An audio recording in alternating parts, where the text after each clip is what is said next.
بالله من الشيطان الرجيم بسم الله الرحمن الرحيم الحمد لله رب العالمين وصلى الله على محمد وآله الطاهرين.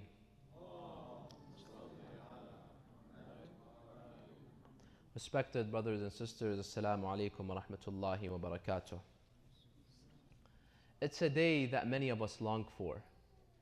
It's an occasion that we all think about, daydream about, eagerly wait, anticipate, and at times fantasize. And once it comes, it may be the most memorable and notable day of our life. And that is the day of our marriage.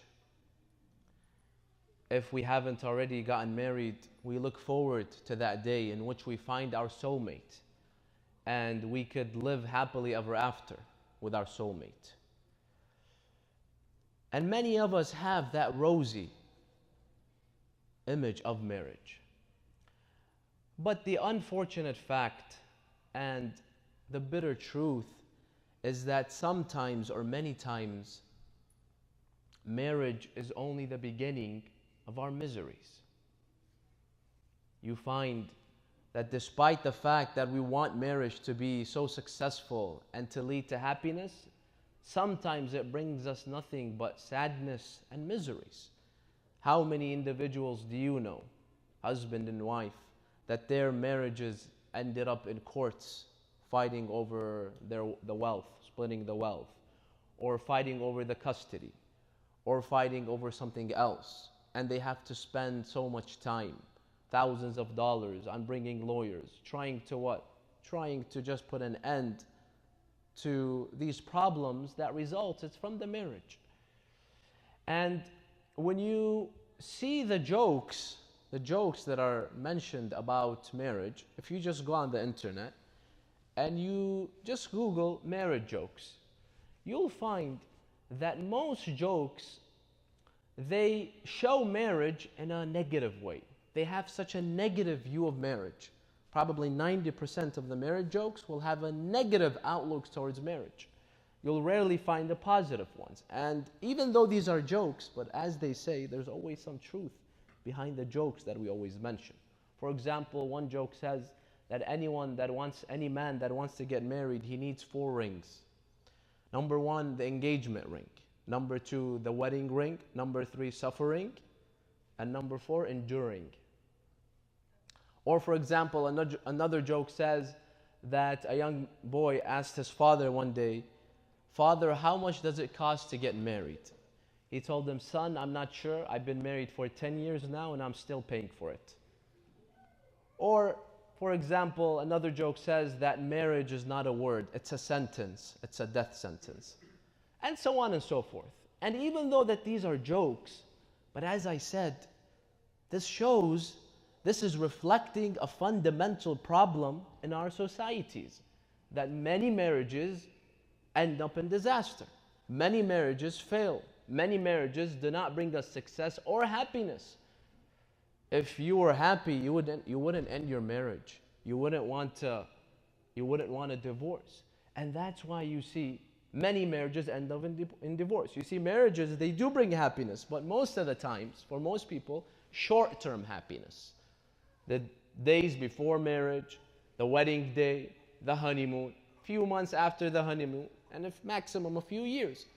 But then after that, many people struggle. It's a downhill. It's problems and fighting and absolutely no happiness. And that's why you see divorce rates are so high. Read about the statistics of divorce rates, for example, in the US. It's as high as 50%. The average divorce rate, so half of everyone basically gets divorced. I read in some Muslim countries, which you expect to be better, in some Muslim countries, it's as high as 60%. 60% of marriages end up in divorce. So this all comes to show you, my friends, that there is a fundamental problem in our marriages. We're doing something wrong. Why isn't it giving us long-term happiness? You know, they say if you see someone that's a newlywed and he's happy, that's typical. You don't wonder why. But when you see a man or a woman that's been married for 10 years or longer and they're still happy, you begin to ask why. How were they able to stay happy even 10 years after? So what's the problem? The problem, my friends, isn't with marriage itself. You see, marriage itself as an institution, as a relationship, should bring us happiness if we follow the right guidelines. The problem is we are not following the right guidelines. We can't blame marriage. Oh, since so many people get divorced, so many people see so many miseries and courts and battles and custody, I'm not going to get married. This is the wrong mentality. Marriage, it should give you success as long as you do it right, just like any institution. Schools, for example, so many kids, they fail schools. The problem is with them. It's not with the school system. So many hospitals, for example, you find they do make mistakes or people die in hospitals. The problem isn't that this is a bad hospital or anything. The problem may be that the management or the doctors or something's wrong with that. So marriage as an institution, you find, is an institution that is supposed to make us happy. It should bring us happiness if you do it the right way. And that's why Allah subhanahu wa ta'ala, He encourages us to get married. The hadith of Rasulullah says, النكاح من سنتي فمن رغب عن سنتي فليس مني. He says that marriage is from my customs and from my sunnah, from my teachings. Whoever says I do not want to get married, that person is not a follower of Muhammad.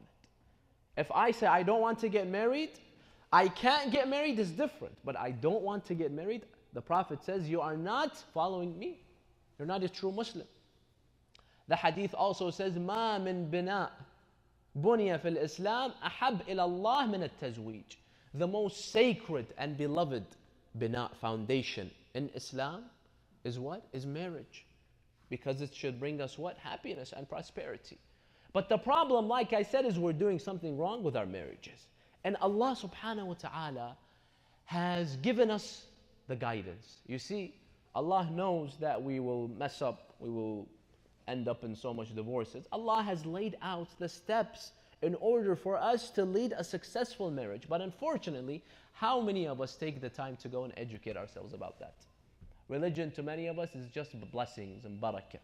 Do we try to take religion and applying it in all our lives? Not just your salah and your siyam and your khums and your hajj. Everything, even your marriage.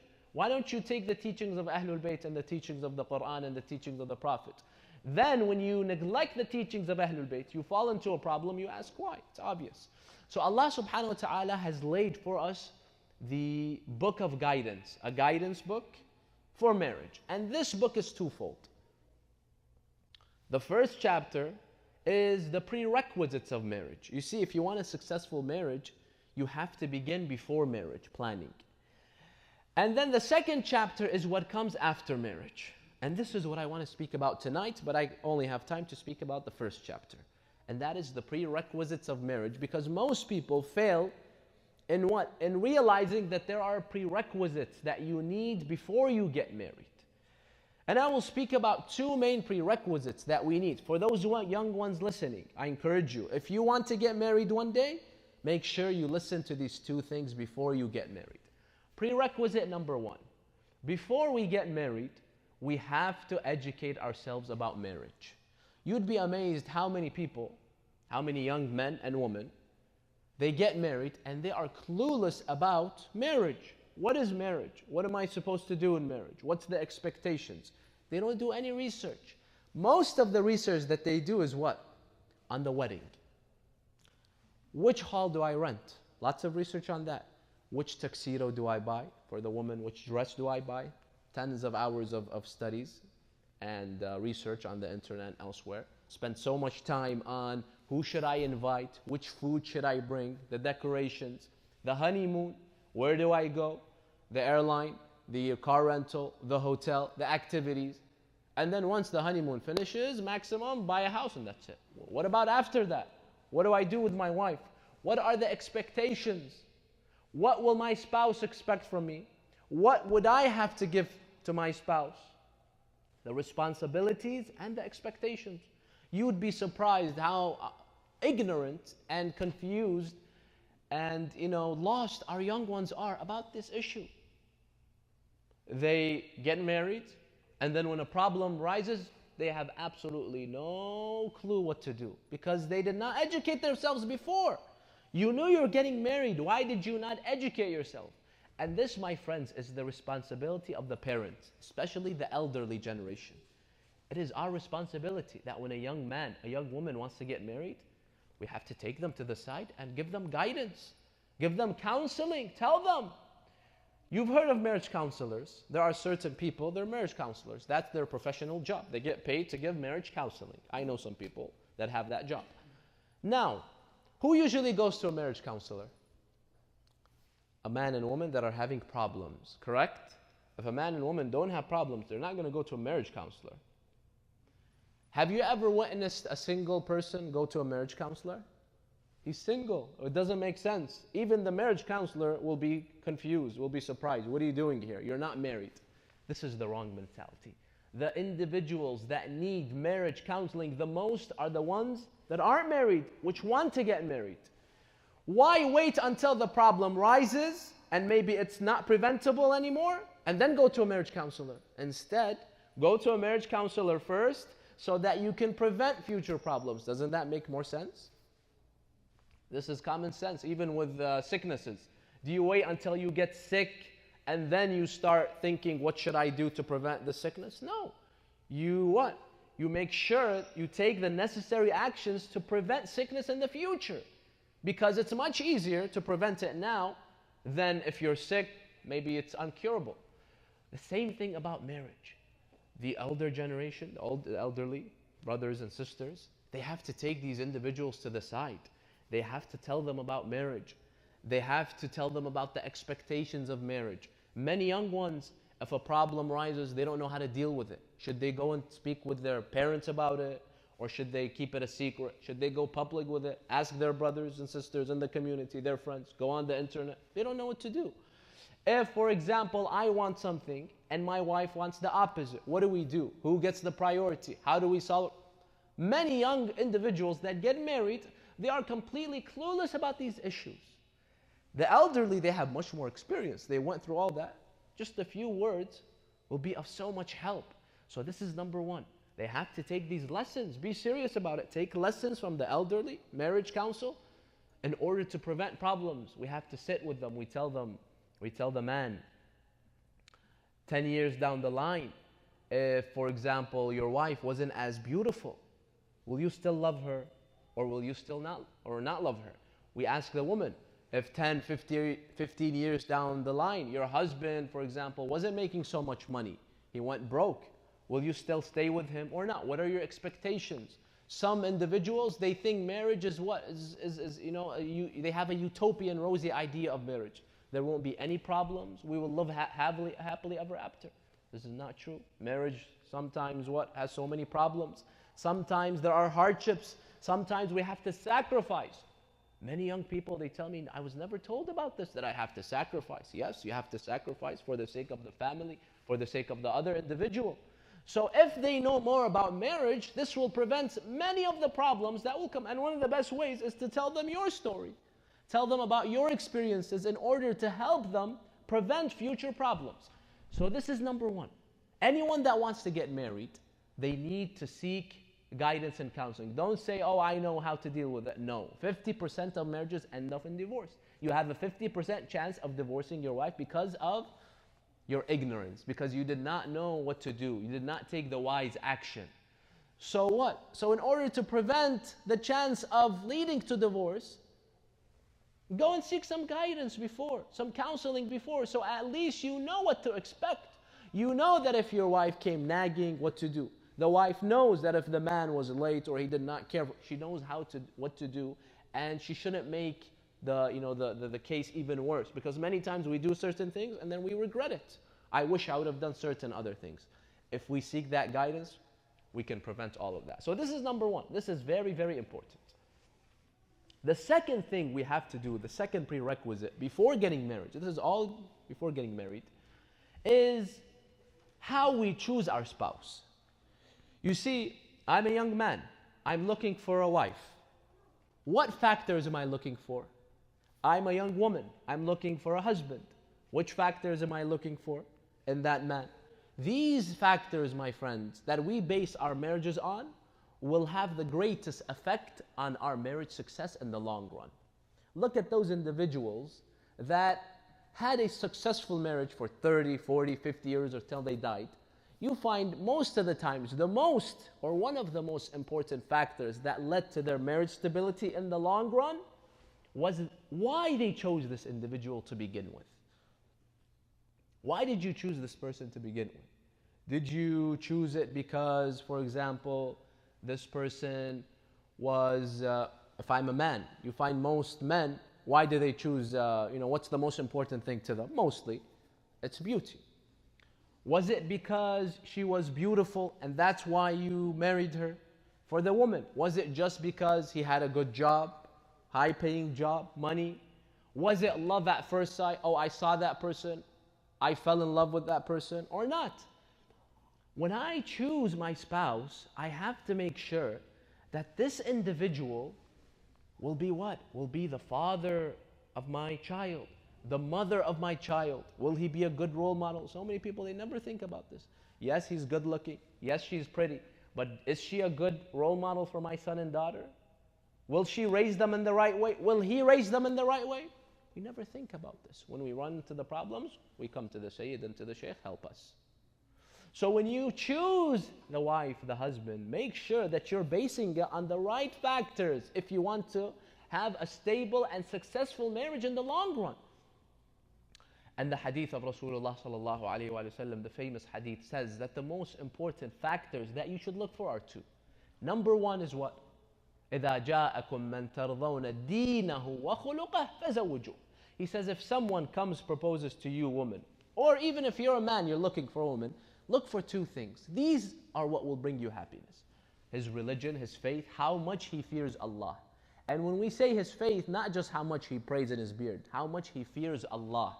Does he do haram? Does he drink? Is his business a halal business? Is it haram? Is this person a person that fears Allah or not? This is number one. And number two, وَخُلُقَهُ, his akhlaq, his manners. Because unfortunately you have some people, they pray all the time, but they have the worst manners. Of course it's going to be difficult to have a successful marriage with that. So his manners, is he polite? And number two, is he what? And number two, does he have deen, faith? He fears Allah subhanahu wa ta'ala. A man comes to one of the imams one day and he says, many men are proposing to my daughter. Which one do you suggest I give the hands of my daughter to? The imam, he tells him such a beautiful answer. He tells him, زَوِّجْهَا مِنْ رَجُلٍ تَقِي. Make sure that he is taqi. Taqi means he fears Allah, he has taqwa. Why? The imam, he tells him the reason. He tells him, it's one of two. فَإِنَّهُ إِنْ أَحَبَّهَا أَكْرَمَهَا. It's one of two. Either he will love your daughter or he will hate her. There's no third possibility. He says if he loved her, then he will obviously protect her and love her and respect her. But he loves her. But what if he didn't love her? What if he hated her? He just never loved her, liked her. وَإِنْ أَبْغَضَهَا, the Imam says, لَمْ يَظْلِمْهَا. The Imam says, but if he hated your daughter, he will never oppress her. Why? Why won't he oppress her even though he hates her? Because he fears Allah subhanahu wa ta'ala. So either his love for your daughter will prevent him from oppressing her, from being unjust with her, or if he doesn't love her, he fears Allah. Allah is watching. I will never lay my hands on that woman. Why? Because even though I don't love her, Allah is watching. You see, there are so many women in the community that they what? That they complain that their husbands are unjust, that they hit them, they abuse them, either physically or violently. They just don't care about that woman. Now, the problem with this, usually if I'm told about such a problem, the problem is that the man has no taqwa, no fear of Allah subhanahu wa ta'ala. If he truly feared Allah, even if she's the worst woman in the world. We have, for example, Imam al-Hasan alayhi salam, he was killed by his own wife. He knew that this woman will kill him and she would give him a hard time every day. But that would not justify the fact that he would oppress her. Allah subhanahu wa ta'ala will take care of that. If I'm madloom, I'm oppressed, Allah will take care of that on the day of judgment. So it doesn't matter how bad she is, how evil, or I just don't love her. If I fear Allah, I will never touch that. I will never oppress her. I'll never be unjust with her. The problem is there's no taqwa, no faith, no fear of Allah subhanahu wa ta'ala. And likewise, there are certain brothers that they're always what? They're always doubting their wives. Where does she go? Who's she hanging out with? He has to spy on her phone. He has to, make sure that she's not going certain places, doing certain wrong actions. What's the problem with this marriage? Usually I say, when there's no trust, when there's lack of trust, if, the suspicion was valid, then the problem is that this woman has no fear of Allah. Since she has no fear of Allah, I have to make sure that she does what's right. But if she was truly a woman that feared Allah, does she need anyone to chase after her and spy over her? No, because Allah is watching 24/7. So even if she wanted to do haram, she wouldn't, because she knows Allah is looking. How would I dare disobey Allah while He's looking? If my husband's looking, I won't, but Allah is looking, I will. Doesn't make sense. So as long as my wife has taqwa, I should never be suspicious, because I know Allah is watching her. Allah is the person that will make sure she will never do haram. And same thing for the man. The woman knows that she's safe. As long as he has taqwa, fear of Allah, she has nothing to fear from. You see how taqwa keeps both the man and the woman in check? Even if they hate each other, they want to kill each other. But because they know there is Allah over them, they will behave. They will respect each other because of Allah subhanahu wa ta'ala. Thus the Imam says, زَوِّجْهَا مِنْ رَجُلٍ تَقِي. Make sure that the first thing you look at is his taqwa. Does he fear Allah or not? And that's why I always say this, my friends. Islam recommends get married at an early age. Don't wait until 25, 30. This is a different topic. And Islam encourages that you get married early, even if it's at the age of 20. Yes, there's nothing wrong with that. When we have the belief that this is too early, this is because we're taking these beliefs from the society, which are wrong. Islam says get married at an early age. Even at the age of 20, that's a good age to get married. But however, Islam says rush in considering marriage, but when you want to choose your spouse, don't rush. Oh, khalas, some people, you ask them, how'd you get married? Oh, I saw, a like on Facebook, 2 text messages, next day they get married. This marriage will lead in divorce a week after, a month after, a year after. This is not how you choose your spouse on Facebook and on Twitter and all these things. You have to investigate. You have to make sure this is the right person. This is the person that can raise my children. This person has taqwa. And the only way you can know that is if you investigate. You ask other people. Don't be naive. Make sure this is the right one. So rush in considering marriage. Don't say until I'm 30. No. Even as early as 20 if you can. But when you want to choose the spouse, take your time. Do some investigation. Do some research so that you don't find out things that you didn't know before.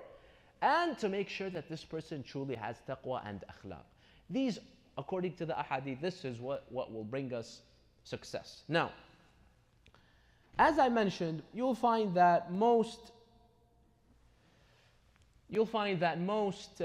men, or many men, we won't say most, but many men, when it comes to getting married, they will look for beauty. This is everywhere in the world and throughout history, that the beauty of the woman is the most important thing to them. But unfortunately, my friends, beauty doesn't always bring long-lasting happiness. Yes, maybe short-term, but long-lasting not, especially now. You see, Islam, we say, it's not against beauty. There's nothing wrong with looking for a beautiful wife. That's perfect. And even there's a hadith. There's a hadith from Imam Zainul Abidin and from Rasulullah. It speaks about the importance of beauty. There's nothing wrong with looking for a beautiful wife. The Imam or the hadith of Rasulullah says, إِذَا أَرَادَ أَحَدُكُمْ أَنْ يَتَزَوَّجْ فَلْيَسْأَلْ عَنْ شَعْرِهَا كَمَا يَسْأَلْ عَنْ وَجْهِهَا فَإِنَّ الشَّعْرَ أَحَدُ الْجَمَالَيْنِ. He says if you want to get married, you can ask about her hair, about her looks. There's nothing wrong with that. And that's why the ulama, they say, if I want to marry a woman, I'm considering marriage, I can see her hair once to see if I like it or not. There's nothing wrong with beauty. But don't confine your conditions and your perspective to beauty and beauty only. As long as she's beautiful, khalas. No. Beauty should be one of the things. Taqwa and akhlaq, what about those? They come before beauty. There's nothing wrong with beauty as long as akhlaq and taqwa are with it. And especially, like I said, my dear brothers and sisters, especially now. Now in this day and age, beauty can be bought. All you need is what? Some money, a couple of $1,000s, and a good plastic surgeon. I don't know if we have any plastic surgeon here, but he could definitely attest to this. Just go and, a few surgeries, and, you can make a completely different being, creation, because of plastic surgeries. So beauty can be bought. there isn't, too much value to it, especially nowadays. And I remember a few years ago, I read an article on the internet of a man in China that got married to a woman. He was very beautiful, and she was also very pretty. They showed pictures. Now, they loved each other, so on and so forth, until a while after, the wife is pregnant. She delivers her child. The man, the husband, he says, I noticed my child was hideous, so ugly. And you can imagine how obnoxious the child was if the father is saying he's ugly, because no matter how ugly the child is, at least the father and mother will still see them as beautiful. And that's why there's a saying in Arabic that says, a monkey is a deer in its mother's eyes. So he says the first child was ugly, but khalas, I swallowed it, and I stayed quiet. I didn't say anything. The second child, even uglier. The third child, after the third child, he says there's something definitely wrong. Where's the law of genetics? We're both beautiful, and our children are ugly. 1, 2, not 3. So he says, I knew there's something fishy about this. He says, I researched about the history of my wife before marriage. I realized she had done tens of cosmetic surgeries, plastic surgeries. And then I was able to find a picture. Probably he went to her high school yearbook or something. He found a picture of her before the surgeries. He says she was a monster before that. She had spent money and she turned into so beautiful. So he considered her, ripping him off. And he filed a lawsuit against her, and he was demanding $100,000. This was in the news. $100,000 in damages because you fooled me and you're so ugly. And he divorced her. So if I just want beauty, beauty can be bought. And the hadith of the Imam, there's a beautiful hadith of the Imam that says, إذا تزوج الرجل المرأة لمالها أو جمالها لم يرزق ذلك. If you marry a woman, or if you marry a man just because of their money or their wealth, that's it. I don't care about their deen. If they're religious and he's wealthy and she's pretty, that's okay. But just because he's rich, just because she's beautiful, the Imam says, you will not enjoy that beauty nor the wealth. You won't enjoy it. There will be so many problems in your marriage that will prevent you from enjoying the beauty and enjoying the wealth. Especially the beauty, they say the beauty is in the eye of the beholder. That's why the Imam says, وَإِن تَزَوَّجَهَا لِدِينِهَا رَزَقَهُ اللَّهُ مَالَهَا وَجَمَالَهَا. But if you marry a woman because of her deen, her religion, her faith, the fact that she fears Allah, Allah will make her beautiful in your eyes, even if she's not beautiful. Like I said, don't they say beauty is in the eye of the beholder? Isn't it? Some people, his wife is the most beautiful woman in the world, even though other people don't agree. It doesn't matter. Let the whole world see my wife as being ugly. As long as she's beautiful in my eyes, that's enough.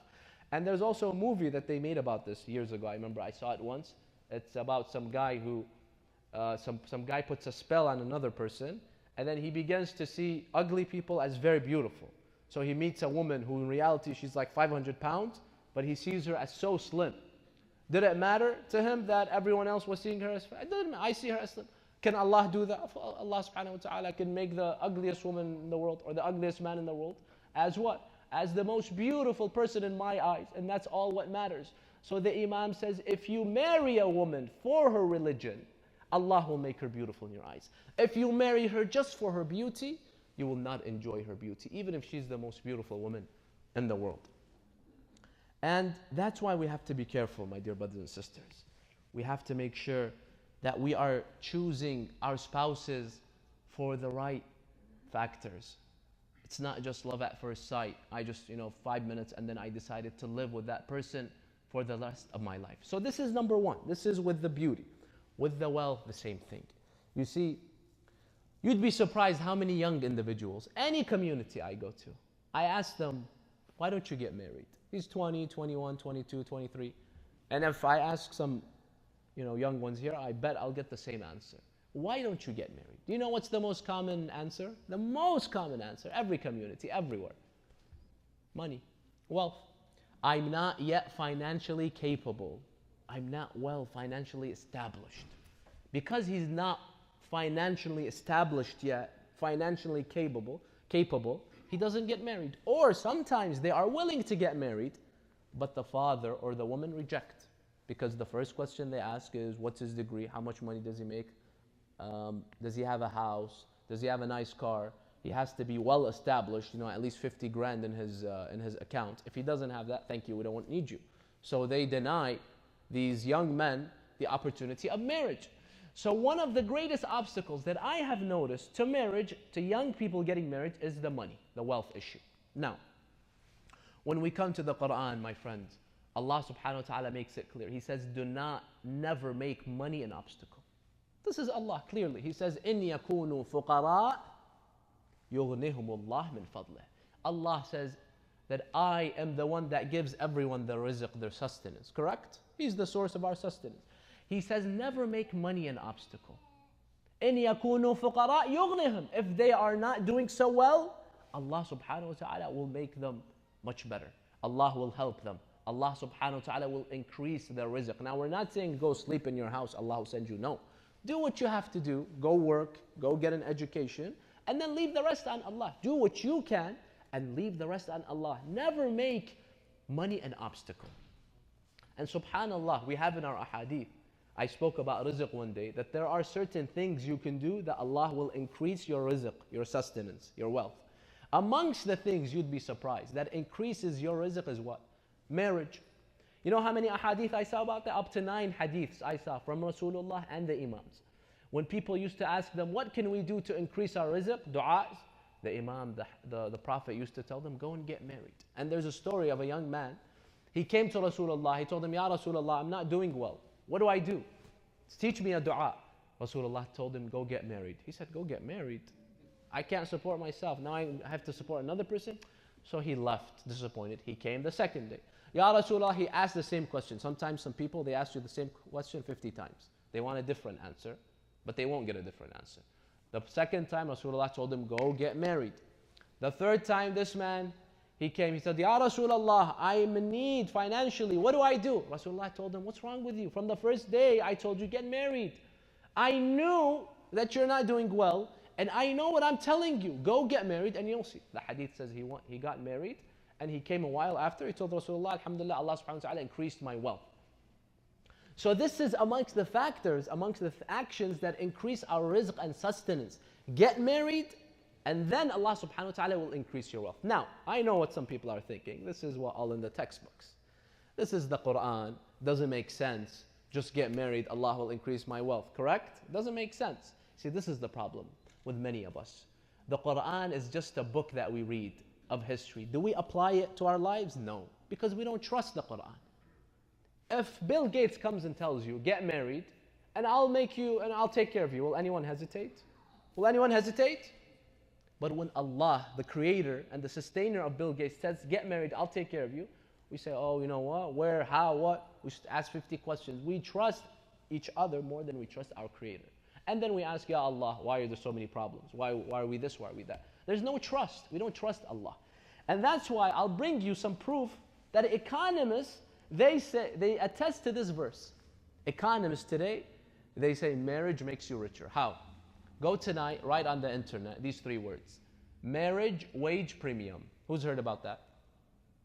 If you haven't, go Google it. What's marriage wage premium? Labor economists, this is an economy, it has nothing to do with Islam. They say that we noticed that when a single man gets married, all of a sudden, his salary jumps up. As soon as he gets married, his salary jumps up. How much more? Anywhere from 10 to 50% more, just because he got married. So they tell you that nothing changed. His degree didn't get better. His job didn't change. Nothing changed, no promotions. The only thing that changed is what? His status. Instead of married, instead of single, it's now married. And with that status change comes sometimes a 50% bonus in his salary. Now, they tell you, they bring you 2 individuals. One is a bachelor, the other is married. And they will, or one is divorced and the other is married. They tell you their resumes are 100% identical. Same degrees, same age, same race, so you can't say there's discrimination. Both white. They are both, for example, Christian, so there's no discrimination. Both men, so you can't say one's a woman. There may be gender discrimination. Everything is the same. The only thing is different is this guy's married, this guy's single. The married guy makes 50% more. So if this guy makes 100, this guy makes 150,000 more. 150,000, 50 grand more. Why? And you see, there's so many theories. If you read about the marriage, why does this happen? There's so many theories. Some economists, they say it's because a married man is more motivated, he has responsibility, so he works better, whatever. Because, the bosses or companies, they like married people more. They think they're more, predictable and stable. And what the point is, it doesn't matter what's the reason. The point is what Allah is saying, we see it in our eyes. إِن يَكُونُوا فُقَرَاء يُغْنِهُمُ اللَّهِ. Rasulullah tells the man, go get married, and Allah will increase your risk. When the labor economist tells me that, I accept. When Allah says, I'm skeptical. And then, subhanAllah, they say, we notice, as soon as that married man divorces, his salary goes back down. Go Google it tonight, you'll see. So what is this showing us, my friends? Do not make wealth an obstacle.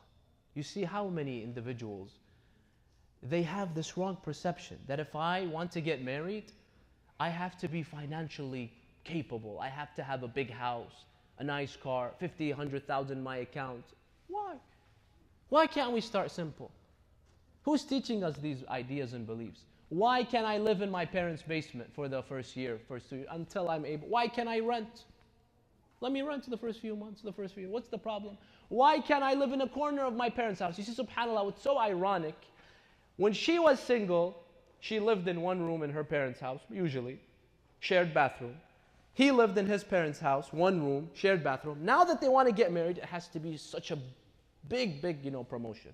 Now I need a huge house, 4 rooms, private kitchen, 2 living. Why? You have no kids. The same room that you used to sleep in, why can't you continue in that same room? What's the problem? Is it haram? Is there something wrong with it?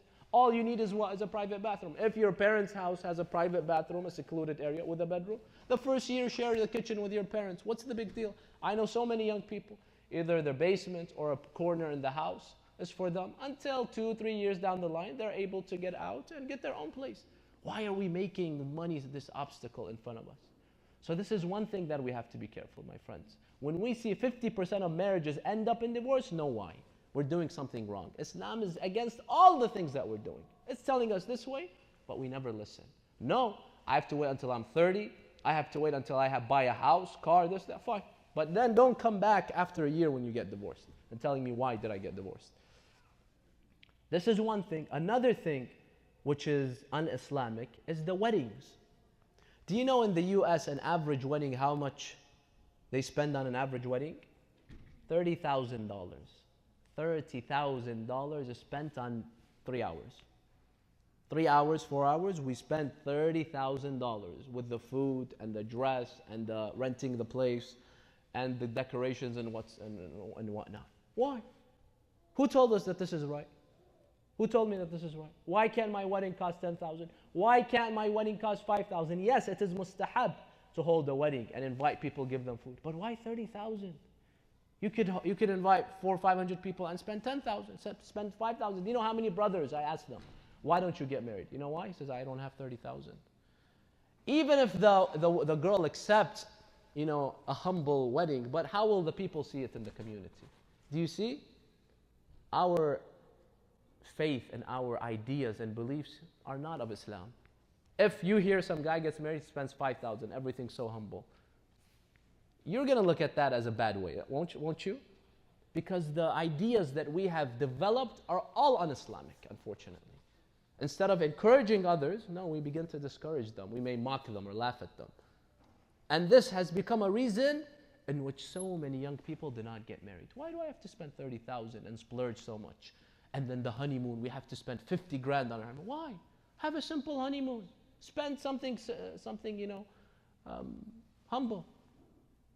Have a frugal honeymoon. What's the big deal? Will that destroy your marriage? It won't. In fact, my friend, statistics state that those people that spend more on their marriages last less.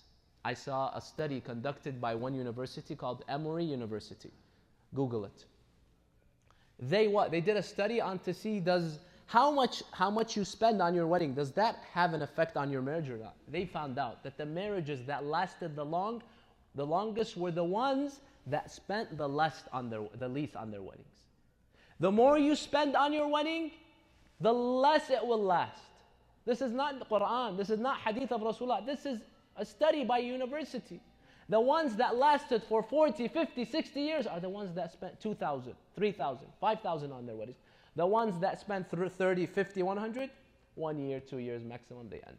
Because when your marriage is all built on materialistic things, don't think it will last. Don't think it will last. Materialism does not last. It's a what? It's a mirage.